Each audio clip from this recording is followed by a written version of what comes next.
Whether you need to book transportation, organize your itinerary, find cheap food, or just figure out what to pack in your suitcase, I promise you there is an app for that. So if you have a trip to Europe planned this year, make sure to listen up because this video is going to cover 20 must-download apps for your Europe trip that'll make your life so much easier so that you will be spending less time on the floor crying and more time stuffing your face with food. Now, be sure to stick around till the end for a full list of download links and also for a chance to win a postcard from me. So without further ado, please hit that cheesy intro.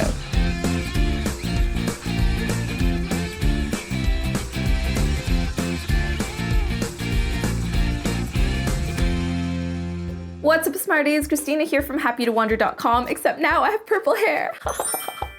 Anyways, on this channel, we talk all about how to travel Europe smarter, cheaper, and more off the beaten path. So if that sounds like your jam, be sure to subscribe and give this video a like.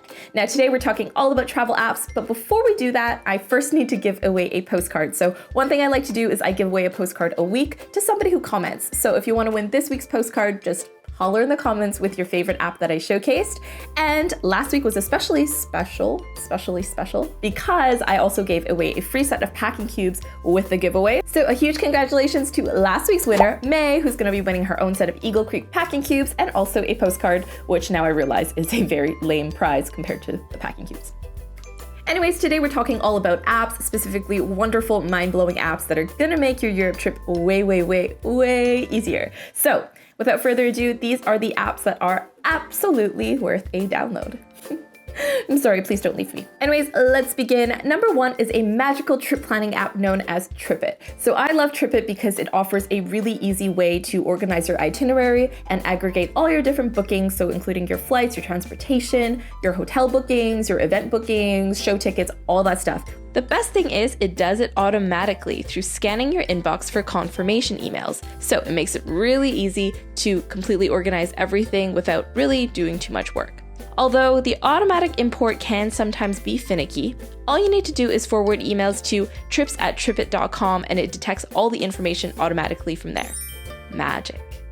Number two is an app that you have probably already heard of, and that is Google Maps. So I'm quite certain that 99% of you have used Google Maps at some point in your life. If not, navigation wizard, I applaud you. So the good thing about Google Maps for when you travel is not only for navigation, but it also has all these other hidden features that a lot of people don't know about. So for me personally, what I love to do is if I'm browsing Pinterest, browsing Instagram, and I find a cool cafe or place that I eventually want to check out, what I'll do is I'll hop on Google Maps and I will star that place so that when I'm in the city, I can just pull up Google Maps and kind of see, depending on where I am, like what the cool spots are to check out that I've already vetted for myself. Another great feature is you can actually save maps for offline use, which is very handy if you don't have a data plan wherever you're going. And here's a really cool hack for you that most people don't know about. If you're on Google Maps and you see a certain chunk of the map that you want to save for offline use, all you need to do is type in OK Maps in the search bar and it will automatically download it for you for offline use, which is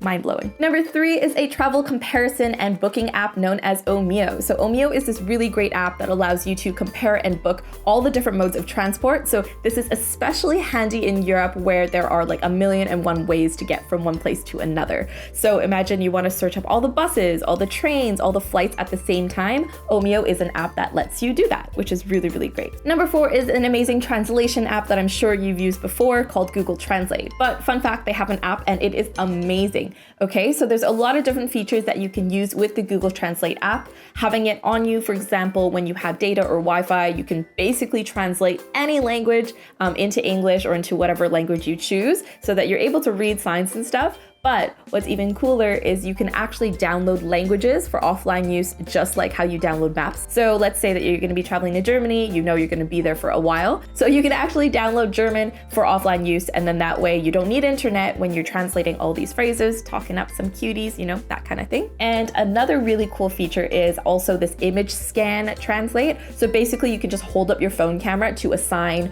to a menu or whatever, and then it translates it in real time, which is honestly quite scary. And I'm not sure how they have accomplished that. Technology has come really far. I mean, I used to play with like a Tamagotchi. So this is really neat, and I think that it's definitely a tool that people don't realize exists. So be sure to look into it. Be sure to have Google Translate on your phone. So number 5 is another translation app known as Say Hi. So Say Hi is really cool and is a little bit different from Google Translate in the sense that its main thing that it does is voice translation. So imagine you're in a foreign country, you can't speak to anybody. What you can use Say Hi for is you can input the language you're speaking and then the language that you're hoping to translate it to, and then you just use voice dictation and say, "Excuse me, where can I find the cheese?" And then it'll translate it and then say it out loud. So if you're at a shop or if you're at a bar talking to someone fun, you can actually just use that to speak and translate what you're saying, which to me is another technology has come so far. So if you're looking for a great way to break the ice with locals or have kind of a fallback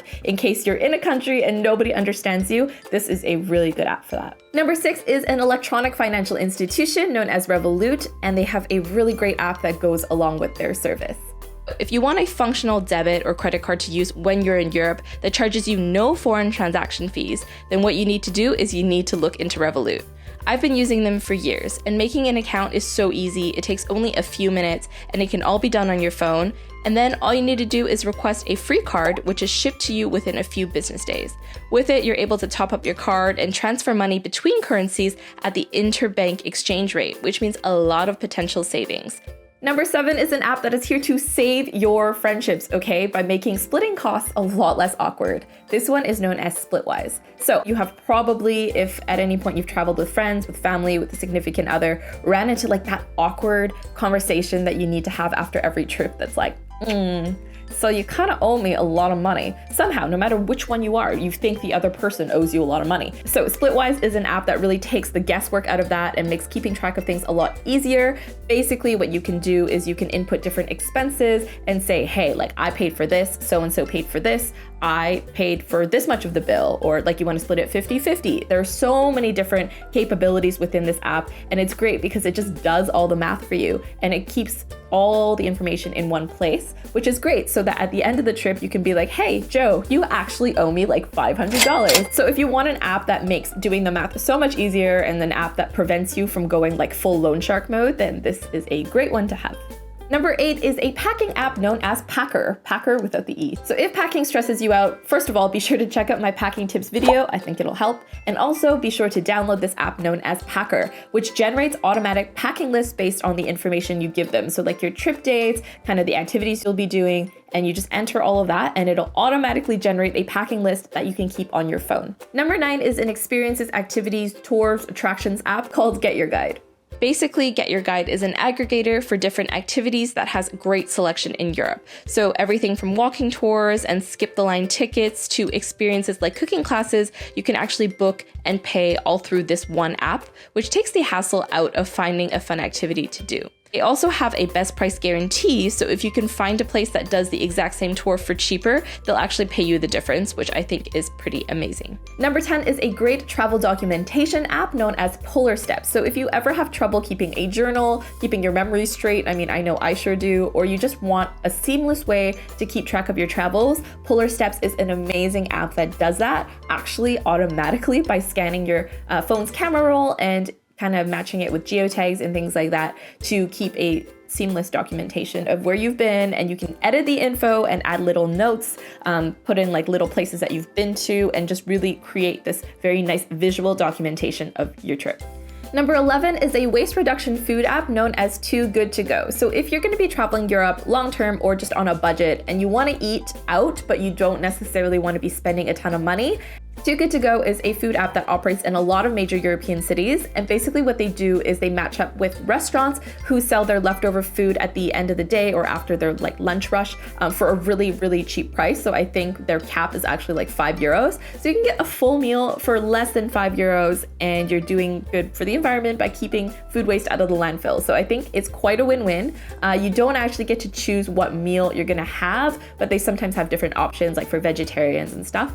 And it's it's just like a really good way to eat cheap. So that's nice and I highly recommend it. Number 12 is a hotel and accommodation app for last minute deals known as Hotel Tonight. So when you travel, sometimes you want to be spontaneous or you are forced into being spontaneous because something has gone wrong. Well, Hotel Tonight is a great app to have on hand for moments like those when you need to see at a moment's notice what is a cheap hotel room I can get for tonight. Sometimes finding last minute deals can be daunting, but they make it really easy and seamless through their app. You can enter your date, so today or tomorrow or for some time in the future, and it'll show you all the cheapest hotel deals in your area. And they also have this really great thing called the Daily Drop, which is an especially cheap deal that you unlock once per day. And I've always found that those deals are amazing. Like you can sometimes save like half price on like 4-star, 5-star hotels. So it's really good to check out. Keep that in your pocket just in case something might go wrong. In a similar vein, for number 13, we have an accommodation app known as Booking.com. So odds are you have maybe come across Booking.com when booking accommodations online on your desktop, but their app is actually really fantastic. So I love to have it on my phone for instances when I want to book accommodation on the go. And the reason I love Booking specifically is because their cancellation policies tend to be really chill for most hotels. So if you are in a position where you're not really sure if you're going to be needing a place in a specific city, or you just want to have a place just in case, you can reserve a place on Booking.com. Don't need to pay anything up front most of the time. And then usually you can cancel within like 24 hours of your arrival. So this is really good if you want to have a bit of flexibility during your trip, but you don't want to be like potentially homeless during your trip either. Number 14 is a very popular European taxi app known as Free Now. Formerly, it was called My Taxi. So if you plan on taking any taxis during your trip in Europe, you should definitely make sure to download this app because they operate in most major cities. And basically they're like Uber or Lyft, but they partner up with licensed taxis. So that way you can hail an actual taxi all through an app. You can pay either in person or on the app. And it's a really seamless way to make sure you don't get scammed by taxi drivers, and can also make sure you're able to hail a cab no matter where you are. So number 15 is another public transport app known as City Mapper. So if you're going to be visiting any major cities in Europe like London, Paris, Rome, and dozens of others, they are fully operational in these cities, and it's a really great app that lets you compare how to get from point A to point B with a lot of different options. So like public transport, walking, cycling, going by car. And honestly, I have actually found that a lot of the time their information is more up to date than Google Maps. I'm not sure why, but it's just what I've noticed in some cities. And the great part is you can save routes for offline use. And also some of their functionalities are available offline as well. So that's really handy in cities like London, for example, where you don't have service underground. So it's really good to have this in your pocket just in case, so that you're able to plan your trips. And they even tell you how many calories you burn if you walk. Not sure how accurate that is because you don't really input any body data, but that's still pretty cool. Number 16 is a Wi-Fi location app known as Wi-Fi Map. Very creative name, but honestly, if you're like me and when you travel, the priorities go water, food, and then Wi-Fi, then this is an app you need. Maybe Wi-Fi even number 1. Let me know in the comments if you also feel like Wi-Fi is perhaps more important than water when you're traveling. Number 17 is a guidebook and audio tour app by Rick Steves. So if you've ever turned on a television or walked into a travel section of a bookstore, you probably know Rick Steves. He's kind of like an OG European travel guru who has been doing this, filming TV shows, writing guidebooks since I was like a fetus probably. So he really knows his stuff, and he's got this great app where you can download different audio tours, different little snippets about destinations all around Europe. And he's just got this really wonderful little grandpa or no, not grandpa, like a nice older uncle who's just really wise and just wants you to live your best life. That's the kind of vibe I get from Rick Steves. So yeah, he's really great. Make sure you download the app and you get access to all these cool audio tours and podcasty type things for free. Number 18 is a currency conversion app known as XE Currency. So if you've ever found yourself in a situation where you're in a foreign country and the currency is different and you're like, is that a great deal or a horrifically terrible deal? So this app is perfect for making those really quick currency conversion exchanges. That way you can avoid getting scammed and you know exactly how much you're paying. And this is especially handy if you're going to be traveling all around Europe, because contrary to popular belief, not all of the continent is on the euro. So there's quite a few countries that use different currencies. So it's nice to have this in your pocket so that you're able to be prepared all the time for quick calculations. And speaking of calculations, number 19 is a great tipping app known as Globe Tips. So if you've ever found yourself in a restaurant kind of ooh, what am I supposed to tip here? This is a really great app that has tipping guides for countries all around the world and also an inbuilt tip calculator so that you're able to quickly calculate how much your total bill should be depending on like whether the service was good, just okay, if it was great, etc. What's cool is they also offer tipping guides specifically for different scenarios. So this is how much you should tip your taxi driver. This is how much you should tip a server at a restaurant, which is really great. Lastly, for number 20, we have a vegetarian and vegan food app known as Happy Cow. So if you're a vegetarian or have like a plant-based diet, one of the things that you might struggle with when you're in Europe is finding a good restaurant to eat where you can have more than just French fries like all the time, right? So Happy Cow is this really, really great app. It is paid, but all my veggie friends rave about it, so I'm quite certain it's worth the money if you're traveling for a while. And it basically aggregates all these different reviews and restaurants that have vegetarian-friendly options so that you're able to see at a glance, like in your area, where are all the veggie friendly restaurants? Where can I find a meal that I can actually eat so I don't starve to death or only eat fries for the rest of my life? All right, Smarties, I hope you enjoyed this list of awesome travel apps for Europe. If I missed any of your favorites, just let me know in the comments. And also, for a chance to win a postcard, be sure to let me know which of these apps you found the most mind-blowing or the coolest. And so, thanks so much for watching. If you enjoyed this video, please give me a like and subscribe if you haven't already. And I will see you guys next week. Until then, bye!